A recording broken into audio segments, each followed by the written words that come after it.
प्रिय विद्यार्थियों, नमस्कार। मैं ज्योति बबली ग्रुप ऑफ एजुकेशन में आप सबका स्वागत करता हूँ। आप घर पर रहकर के शिक्षा का लाभ उठाएं। बहुत अधिक आवश्यकता हो तो ही घर से बाहर निकलें, सोशल डिस्टेंसिंग का पालन करें, ऊपर मास्क लगाएं, बार बार अपने हाथ सैनिटाइजर से या किसी प्रकार के साबुन से 20 सेकंड तक धोते रहें। मैं अध्याय 7 आवर्त सारणी के बारे में आपको मैं बता चुका हूँ। अब मैं आपको गुणों में आवर्तता बिंदु पर ध्यान आकर्षित करना चाहूँगा। आवर्त सारणी में तत्वों के जो भौतिक और रासायनिक गुणधर्म हैं, इनका ज्ञान आवर्त सारणी के आधार पर होता है। आवर्त सारणी में यदि वर्ग में ऊपर से नीचे जाते हैं या आवर्त में बाएं से दाएं जाते हैं, तो तत्वों के रासायनिक और भौतिक गुणधर्मों में एक क्रमिक रूप से परिवर्तन होता है। तत्वों के भौतिक और रासायनिक गुणधर्मों में एक क्रमिक रूप से परिवर्तन होता है और तत्वों में ये क्रमिक रूप से होने वाला परिवर्तन उसके इलेक्ट्रॉन विन्यास पर निर्भर करता है। यदि तत्वों का इलेक्ट्रॉन विन्यास बदलेगा तो उनके भौतिक और रासायनिक गुणधर्म में परिवर्तन होगा। और यहाँ गुणों में आवर्तता का तात्पर्य यही है कि तत्वों में होने वाला ये जो क्रमिक परिवर्तन है, यही गुणों में आवर्तिता कहलाता है और गुणों को आवर्तिक गुण कहते हैं। जैसे गलनांक है, पथनांक है, आयन एंथैल्पी है, संयोजकता है, ये गुणों की आवर्तिता कहलाती है। तो इसके लिए मैं आपको यहाँ पहले थ्योरी लिखवाऊंगा और उसके बाद मैं आपको उसे समझाऊंगा। ध्यान से देखिएगा, नोट्स में लिखिएगा, सब्सक्राइब कीजिएगा और लाइक कीजिएगा। पूरा वीडियो जरूर देखना, ठीक है? धन्यवाद। देखिए, गुणों में आवर्त सारणी के तत्वों, आवर्त सारणी में तत्वों के गुणों में किसी वर्ग में ऊपर से नीचे जाने पर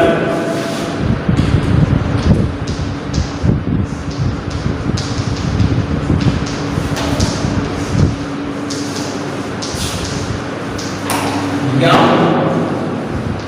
आवर्त में बाएं से दाएं जाने का, या तो वर्ग में ऊपर से नीचे चले जाए या फिर आवर्त में बाएं से दाएं चले जाए, तो तत्वों के भौतिक और रासायनिक गुणों में तत्वों के भौतिक एवं रासायनिक गुणधर्मों में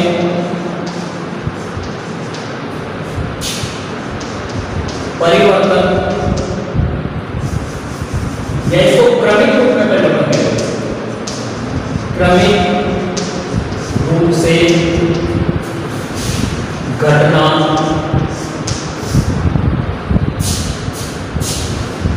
बढ़ना होता है। यदि हम आवर्त में बाएं से दाएं जाएंगे या वर्ग में ऊपर से नीचे जाएंगे, तो तत्वों के भौतिक और रासायनिक गुणधर्मों में क्रमिक रूप से क्या होगा? घटना बढ़ना होगा और ये घटने बढ़ने का एक निश्चित क्रम दिखाई देगा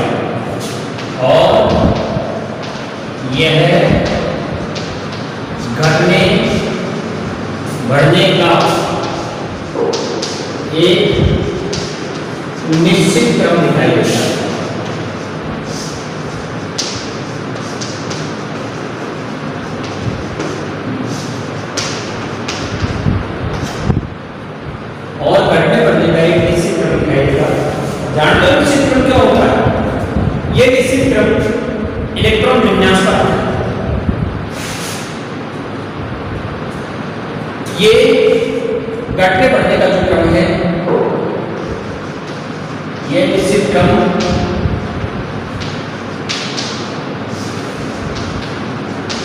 तत्वों के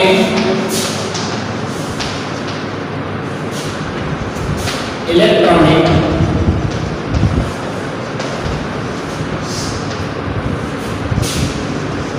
विन्यास पर आधारित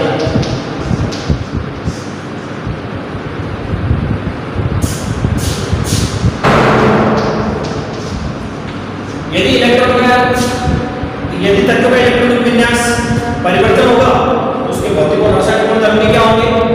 बदलेंगे। यदि तत्वों का क्या बदलेगा? इलेक्ट्रॉनिक विन्यास बदलेगा ना, तो उनके भौतिक और रासायनिक गुणधर्म क्या होंगे? बदल जाएंगे।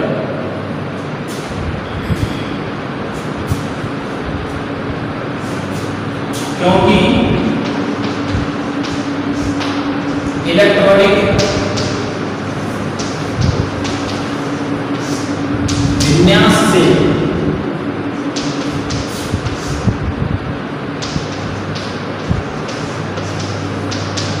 भौतिक व रासायनिक गुण भी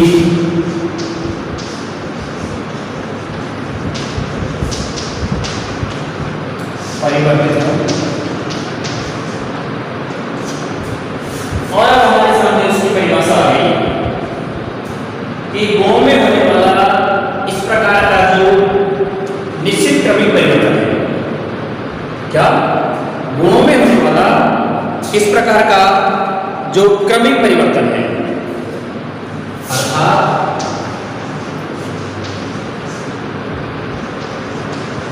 गुणों में होने वाला क्रमिक जो परिवर्तन है,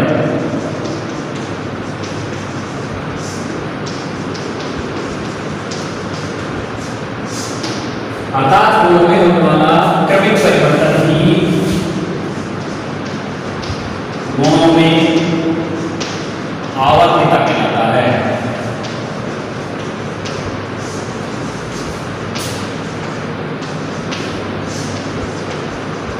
और इस गुण को आवर्ती गुण कहते हैं, और इस गुण को आवर्ती गुण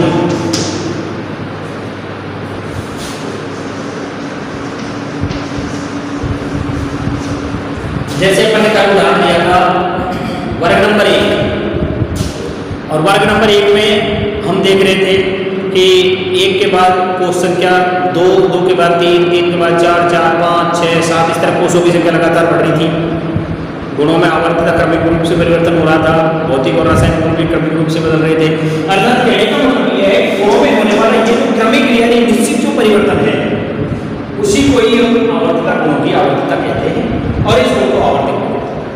अब आवर्ती गुणों में आप ले लो, जैसे परमाणु की त्रिज्या है, क्वथनांक है, गलनांक है, संयोजकता है, आयन एंथैल्पी है, ये सब गुणों में आवर्तता है।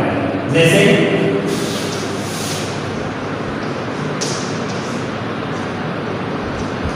गुणों में आवर्तता है, जैसे त्रिज्या, क्वथनांक और गलनांक ले लो, आयन एंथैल्पी ले लो, और परमाणु की त्रिज्या ले लो। जैसे परमाणु त्रिज्या, गलनांक, क्वथनांक, आयन एंथैल्पी,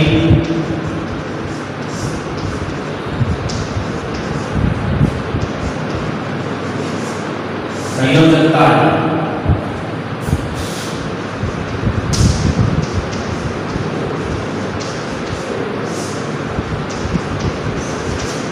ये सब क्या है?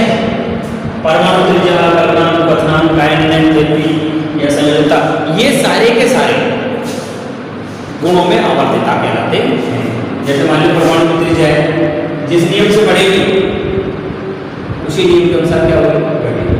गलनांक गलने वाला अंक, जिस तापमान पर कोई ठोस पिघलने लग जाएगा। क्वथनांक, इस तापमान पर कोई द्रव क्या करने लग जाए, आयरन एंथैल्पी यानी गैसीय अवस्था से बाहर निकालने में जितनी ऊर्जा काम में आएगी, इलेक्ट्रॉन को बाहर निकालने में जितनी ऊर्जा काम आएगी, आयरन एंथैल्पी कराएगी। आयतन कोश में उपस्थित इलेक्ट्रॉन क्या कहलाएगा, संयोजकता कहलाएगा। तो यहाँ कहने का मेरा तात्पर्य ये है कि गुणों में होने वाला जो क्रमिक परिवर्तन है, आपसे प्रश्न पूछा जाए कि गुणों में आवर्तता किसे कहते हैं, कि गुणों में होने वाले क्रमिक परिवर्तन को गुणों में आवर्तता कहते हैं और इस गुण को आवर्ती गुण कहते हैं। अब आपसे पूछा जाए कि होते कैसे, परमाणु त्रिज्या, गलनांक, क्वथनांक, आयनन एंथैल्पी, संयोजकता है।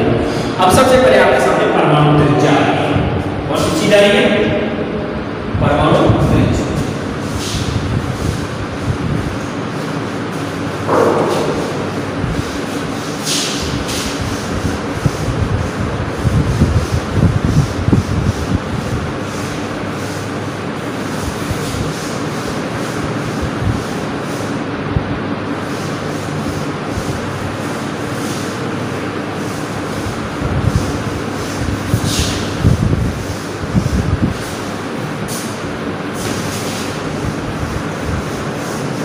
परमाणु की त्रिज्या किसे कहते हैं, आपने देखा होगा कि इसी गोले में केंद्र से और परिधि की दूरी को क्या कहते हैं, त्रिज्या कहते हैं। तो उसी तरह से नाभिक से, किसी परमाणु के नाभिक से बाह्यतम कोश में उपस्थित इलेक्ट्रॉन के बीच की दूरी को क्या कहेंगे, परमाणु त्रिज्या। पहला पॉइंट हमारा हो गया।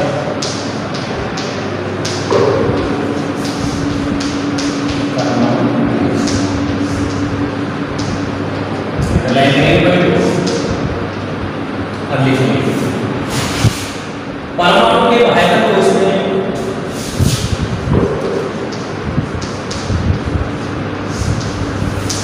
ये बाह्यतम कोश में उपस्थित इलेक्ट्रॉन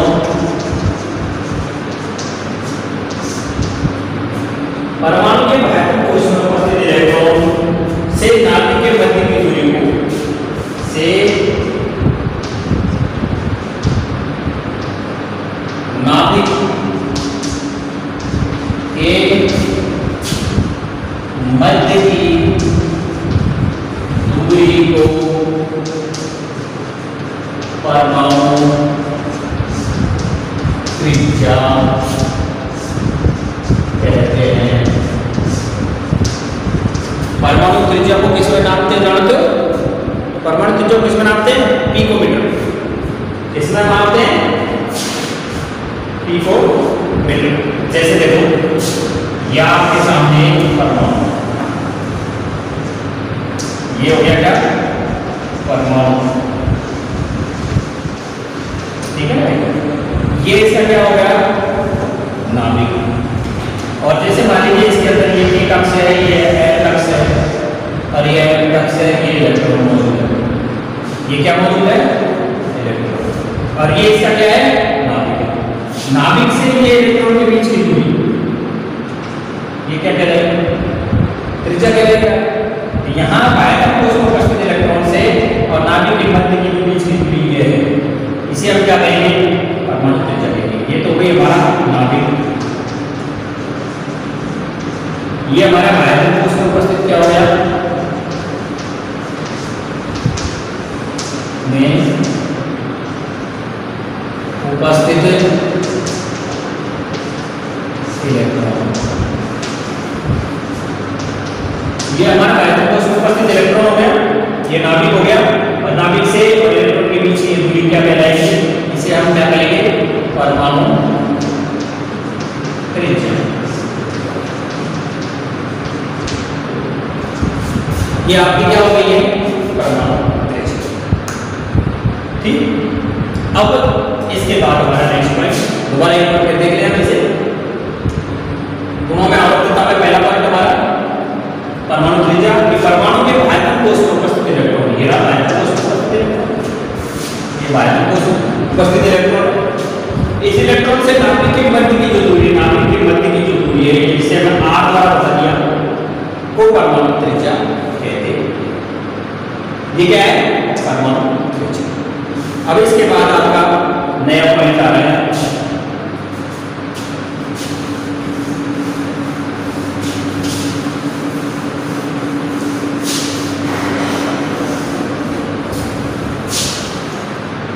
प्रभावी नाभिकीय आवेश। प्रभावी नाभिकीय आवेश, प्रभावी नाभिकीय आवेश।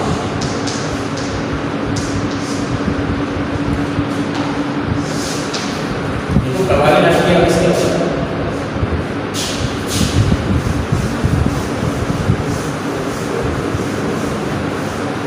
प्रभावी नाभिकीय आवेश का मतलब है कि जैसे आपने मैग्नेट लिया, चुंबक लिया, और चुंबक को यहां रख दिया, ये नॉर्थ साउथ चुंबक है, और यहां पर हमने थोड़ा सा लोहा चूर्ण रख दिया, लोहे का पदार्थ रख दिया, चुंबक हो गए ये तो, और ये होगा लोहा चूर्ण। हमने यह चुंबक को जैसे ही इसकी तरफ गति कराया या चुंबक को हिलाया, हम क्या देख रहे हैं? लोहे का चूर्ण क्या करने लगता है? नृत्य करने लग जाता है, नाचने लग जाता है, थिरकने लग जाता है। क्यों? जहां तक इस चुंबक के बल को महसूस कर रहा है कौन? लोहे का चूर्ण। वहां तक का क्या कहा जाएगा? प्रभावी चुंबकीय आवेश। क्या कहेंगे भाई? जैसे इसको इधर इधर गति कर रहे हैं, ये हिल रहा है, दो चूर्ण नृत्य करने लगता है, तो यहां तक का ये क्षेत्र क्या कहलाएगा? प्रभावी चुंबकीय आवेश है ना? प्रभावी चुंबकीय आवेश, तो यहां तक चुंबक का आवेश प्रभावित होगा। और अब हमने यदि मान लीजिए इसको पीछे की तरफ गति करा दिया, चुंबक को रख लिया, मिला रहे हैं, लोहे का चूर्ण नृत्य नहीं करता है, अर्थात यहां पर जाकर के चुंबक के प्रभाव को क्या नहीं किया जा रहा? महसूस नहीं किया जा रहा। तो उसी प्रकार से जहां तक इलेक्ट्रॉन नाभिक के प्रभाव को महसूस करता है और उसके आकर्षण बल के द्वारा बंधा हुआ रहता है, वहां तक का आवेश क्या कहलाएगा? प्रभावी नाभिकीय आवेश कहलाता है। इस बारे में आपको डिटेल से बताऊं।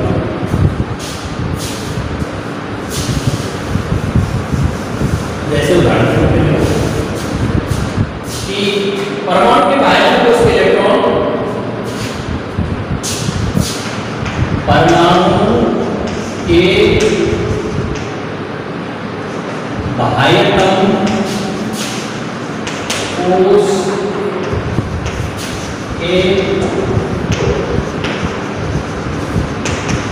इलेक्ट्रॉन, परमाणु के बाह्यतम कोष के इलेक्ट्रॉन पर नाभिक के द्वारा जो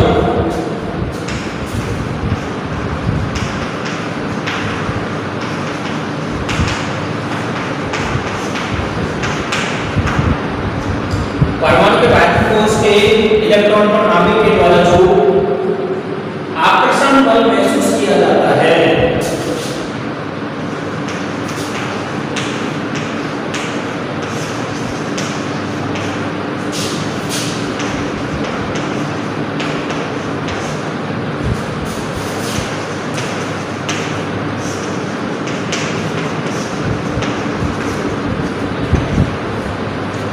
परमाणु के बाह्य कोष के इलेक्ट्रॉन पर नाभिक के द्वारा जो आकर्षण बल महसूस किया जाता है, उसे प्रभावी नाभिकीय आवेश कहते हैं। उसे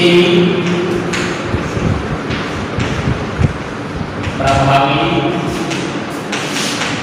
नाभिकीय आवेश कहते हैं।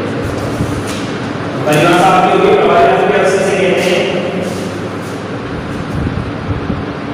परमाणु के बाह्यतम कोष के इलेक्ट्रॉन पर नाभिक के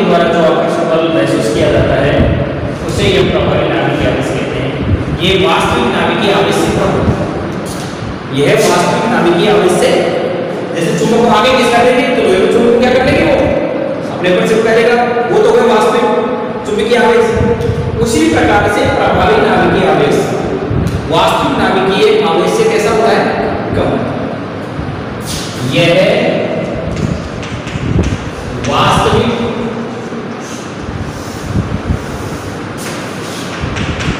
नाभिकीय आवेश से कैसा होता है, कम होता है। वास्तविक नाभिकीय आवेश ज्यादा प्रभावी होता है और प्रभावी नाभिकीय आवेश कम होता है, क्योंकि बाह्यतम कोश में जो इलेक्ट्रॉन, क्योंकि बाह्यतम कोश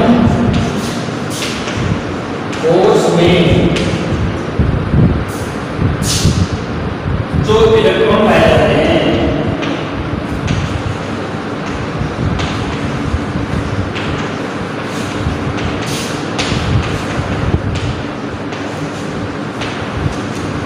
क्योंकि बाह्यतम कोश में जो इलेक्ट्रॉन पाए जाते हैं उनमें परस्पर प्रतिकर्षण बल के कारण, उनमें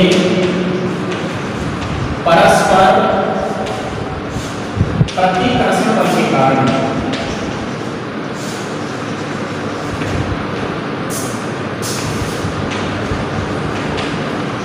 प्रतिकर्षण बल का मतलब समझते हो क्या, समान आवेश एक दूसरे को प्रतिकर्षित करते हैं और असमान आवेश एक दूसरे को आकर्षित करते हैं। तो क्या पाया जा रहा है कि बाह्यतम कोश में जो इलेक्ट्रॉन पाए जा रहे हैं उनमें परस्पर कौन सा बल लगता है, प्रतिकर्षण बल लगता है। और परस्पर इस प्रतिकर्षण बल के कारण क्या होता है, नाभिकीय जो आकर्षण बल है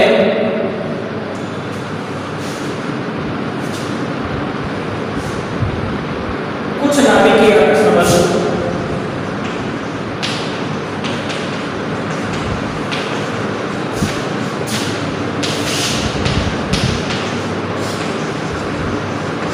कुछ नाभिकीय आकर्षण बल कैसा हो जाता है, संतुलित हो जाता है। कैसा हो जाता है, संतुलित हो जाता है। संतुलित माने बराबर।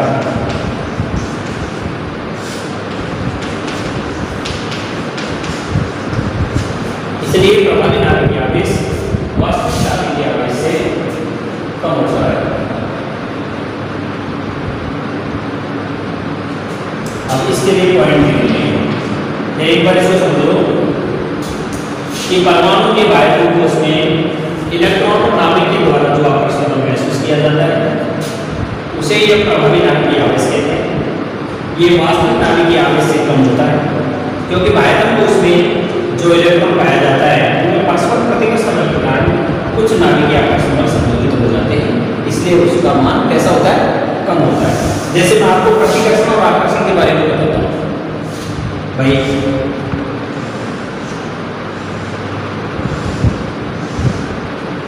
ये हमने पानी से बराबर डाल लिया, इस पानी से भरे हुए कप में जैसे मान लीजिए इसमें पानी डाल रहा है, चलो बड़ा लेते हैं बर्तन, बड़ा बर्तन लेकर के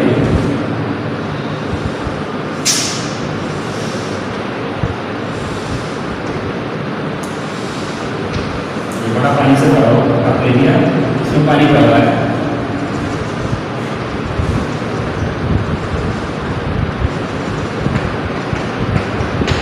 और इसके ऊपर यहाँ एक लकड़ी का टुकड़ा डाल दिया छोटा सा, और उस लकड़ी के टुकड़े के ऊपर यहाँ हमने छोटा सा चुंबक डाल दिया। क्या डाल दिया, चुंबक। चुंबक में ये एन सिरा है, ये एस सिरा है, और यहाँ से भी हमने क्या किया, बाहर हमारे हाथ में भी एन और एस चुंबक है। अब अगर मान लीजिए हम इसके एन सिरे को आगे की तरफ गति कराते हैं तो क्या देखेंगे हम कि लकड़ी का टुकड़ा है तो दूर के सत्ता चला जाएगा।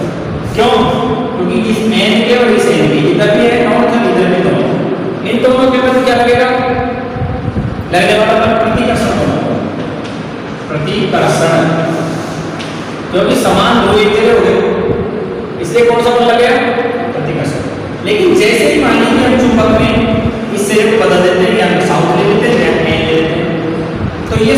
गया, ये हो गया नॉर्थ। अब इन दोनों के बीच कौन सा बल लग जाएगा यहाँ? आकर्षण। क्योंकि विपरीत ध्रुव हो गए, वो एक दूसरे को क्या करेंगे? अपनी ओर खींचने का प्रयास करेंगे। ठीक है, देखिए आकर्षण और प्रतिकर्षण। अब आपको मैं पॉइंट लिखवा रहा हूं कि एक ही आवर्त में क्या होता है, एक ही वर्ग में क्या होता है। आवर्त सारणी में एक ही आवर्त को ऐसे दाएं, आवर्त सारणी में एक ही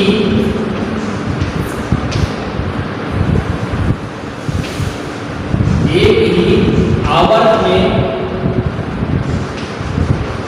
बाएं से दाएं जाने पर बाईं ओर से दाईं ओर जाएंगे तो क्या होता है कि एक ही आवर्त में बाईं ओर से दाईं ओर जाने पर प्रभावी नाभिकीय आवेश का मान बढ़ता है। प्रभावी नाभिकीय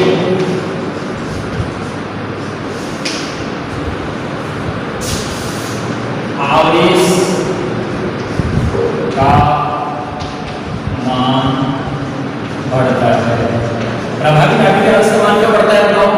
प्रभावी नाभिकीय आवेश का मान इसलिए बढ़ता है इलेक्ट्रॉन त्याग करके और परमाणु छोटा होता चला जाता है, इसलिए प्रभावी नाभिकीय आवेश का मान बढ़ता है। तथा एक ही वर्ग में ऊपर से नीचे जाने पर, तथा एक ही वर्ग में ऊपर से नीचे जाने पर क्या होगा? बताओ। प्रभावी नाभिकीय आवेश का मान कम होता है। क्यों होता है? कोषों की संख्या बढ़ती चली जाती है, इलेक्ट्रॉन अपने फैलता चला जाता है, तो क्या हो जाएगा? प्रभावी नाभिकीय आवेश एक ही वर्ग ऊपर से नीचे जाने पर प्रभावी नाभिकीय आवेश का मान कम होता जाता है।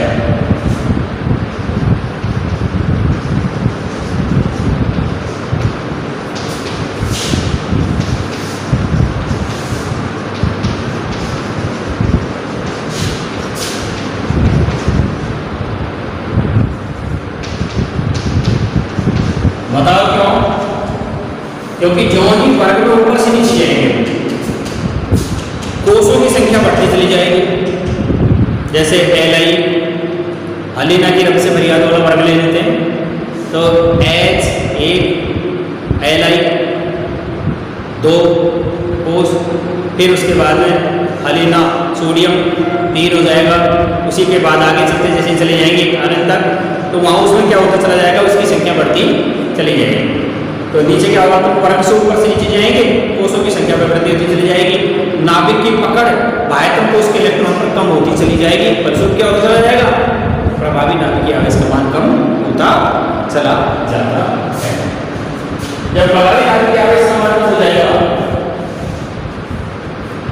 तो वर्ग में ऊपर से नीचे जाने पर परमाणु क्रमांक, कोषों की संख्या और परमाणु की संख्या बढ़ जाएगी। अर्थात वर्ग में ऊपर से नीचे जाने पर परमाणु क्रमांक बढ़ेगा,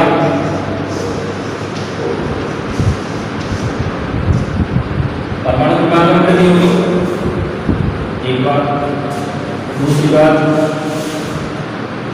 कोषों की संख्या में वृद्धि होगी।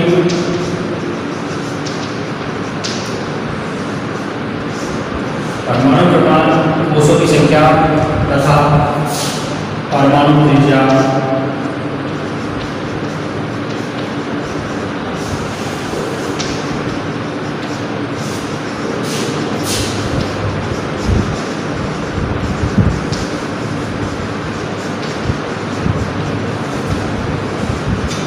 और प्रभावी नाभिकीय आवेश का मान कैसे होता चला जाता है? कम होता चला जाता है। इससे प्रभावी नाभिकीय आवेश का मान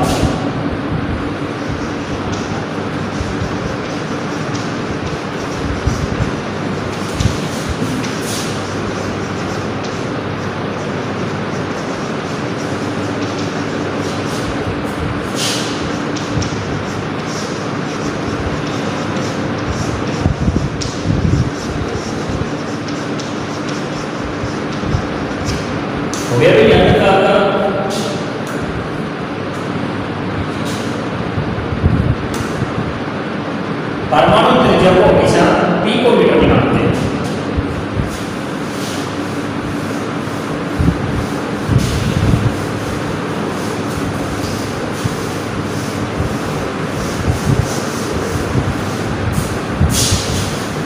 और 1 पिकोमीटर बराबर होता है 10⁻⁻12 मीटर। परमाणु त्रिज्या को इसी में लिख लो आगे, इसके नीचे से परमाणु त्रिज्या को पिकोमीटर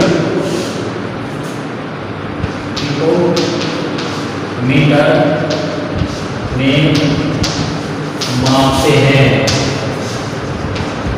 इसे PMV कहते हैं। पिकोमीटर में नापते हैं, इसे PMV कहते हैं। हाइड्रोजन की परमाणु त्रिज्या बराबर 37 PM होती है। अर्थात कितनी होती है भाई? 37 पिकोमीटर होती है। और 1 PM बराबर 10⁻⁻12 मीटर होता है। 1 पिकोमीटर बराबर कितना होता है? 1 पिकोमीटर बराबर होता है 10⁻12 मीटर। अब आप एग्जाम्पल के रूप में दूसरे आवर्त की परमाणु की त्रिज्या लें। दूसरे आवर्त के परमाणुओं की त्रिज्या, उदाहरण के रूप में लेंगे दूसरे आवर्त में परमाणु की त्रिज्या हम देखेंगे बाईं ओर से दाईं ओर जाने पर किस तरह से परमाणु त्रिज्या बढ़ती जाती है। प्रभावी नाभिक क्या इसका नाम बढ़ता जाता है। और साथ ही दूसरा क्या है? दूसरे आवर्त में कौन कौन से तत्व आएंगे? H ये तो हो गया क्या पहले, और दूसरे में क्या आ जाएगा? Li, Be, Bc, NO, F और Ni तक। तो ये तो हो गया कौन सी चीज? आवर्त वाली। और वर्ग में जाएंगे तो क्या आ जाएगा? ऊपर से अलीना की रब से परिवार, ऊपर से जाएंगे तो नीचे क्या हो जाएगा? वर्ग में तो अलीना की रब से परिवार। और आवर्त में जाएंगे दूसरे में, है ना? पहले वर्ग में तो ये हो गया, और आवर्त में क्या हो जाएगा? आवर्त में Li, Be, Bc, NO, F, Ni। तो आप दूसरे आवर्त में लेंगे, जैसे उदाहरण में Li, Be, Bc, NO, F, ये दूसरे आवर्त के क्या है? तत्व है। आप जानते हो दूसरे आवर्त के तत्वों को कि अब इनकी ले लीजिए, जैसे देते हैं Li की त्रिज्या, Li नंबर कितना है? 3, ये 3 नंबर पे है, ये 4, ये 5, ये 6, ये 7, ये 8 और ये 9। और सर्टिफिकेट इसी तरह से ना। अब इनकी आप अगर लिखते जाओगे तो जैसे मान लीजिए Li की जो त्रिज्या होती है वो होती है 152 पिकोमीटर।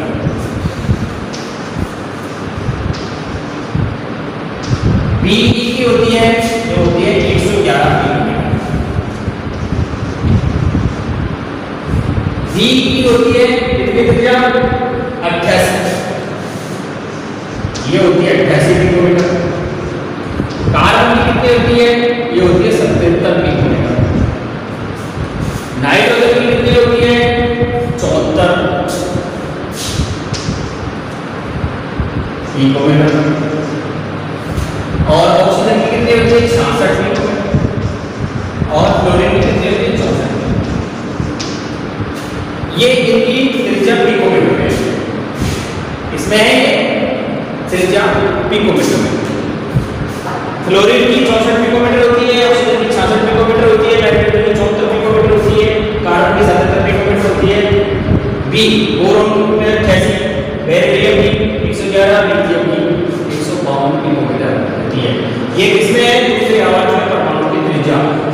देख रहे हैं कि जो ही हम किधर से किधर जा रहे हैं, तो बाएं से दाएं,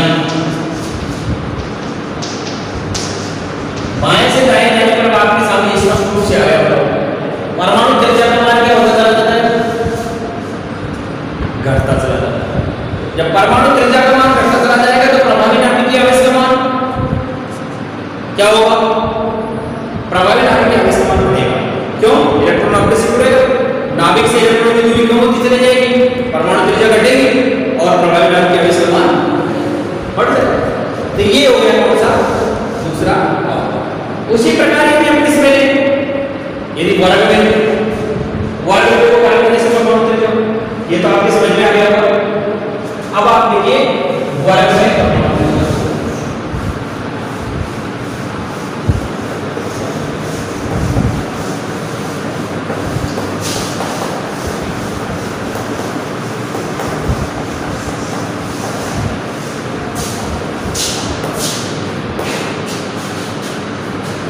वर्ग में परमाणु त्रिज्या, पहला वर्ग लिख लो, पहला वर्ग में क्या आ जाएगा? H हलीकन, Li Na K रक्त, Rb और है ना पहले ना कि से CSFR, ठीक है, CS तक ले लो, अलेना की तरफ से भैया। ये हम जानते हैं कि अगर हम वर्ग में ऊपर से नीचे जा रहे हैं, ये तो गया 3 नंबर, ये हो गया 3, ये हो गया 11, ये हो गया 19, ये कितना हो गया 37 और ये कितना हो गया CS 55 हो गया। देखिए यहां से हम इसी देख रहे हैं हाइड्रोजन की कितनी होती है, नीचे की तरफ जाएगा 37 पिकोमीटर होती है। कितनी होती है? 37 पिकोमीटर होती है। और लिथियम की कितनी थी? अभी हमने पढ़ी थी 152 पिकोमीटर थी। सोडियम की कितनी होती है? सोडियम की होती है 186 पिकोमीटर। सोडियम की कितनी होती है? 186 पिकोमीटर होती है। उसी तरह पोटेशियम की 231 होती है और Rb की 244 और CS की कितनी होती है? 262।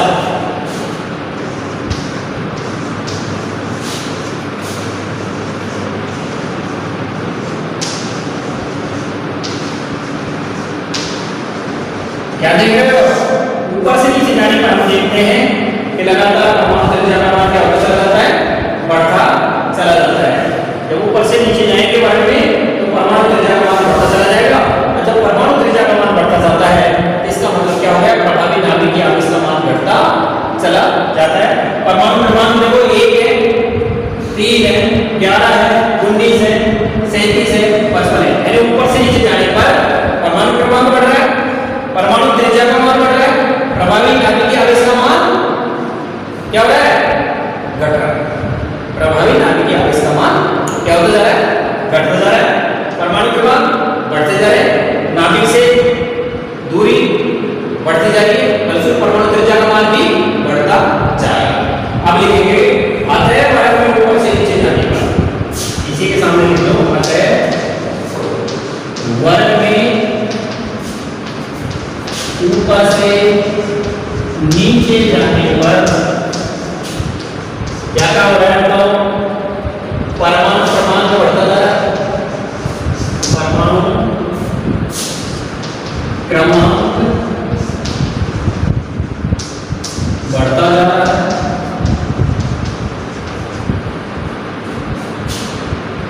बाह्यतम कोश की नाभिक से दूरी बढ़ती जा रही है, बाह्यतम कोश की नाभिक से क्या बढ़ती जा रही है? दूरी बढ़ती जा रही है। अतः प्रभावी नाभिकीय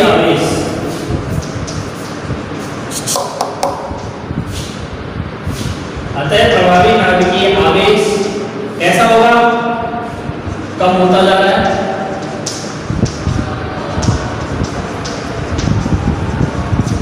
प्रभावी नाभिकीय आवेश जब कम होगा तो परमाणु त्रिज्या का मान क्या होगा? बढ़ता जाए। परमाणु त्रिज्या का मान बढ़ता जाता है। एक वर्ग में ऊपर से नीचे जाते हैं तो परमाणु क्रमांक बढ़ता है, आयतन कोश की नाभिक से दूरी बढ़ जाती है, इसलिए प्रभावी नाभिकीय आवेश का मान कम होता चला जाता है और परमाणु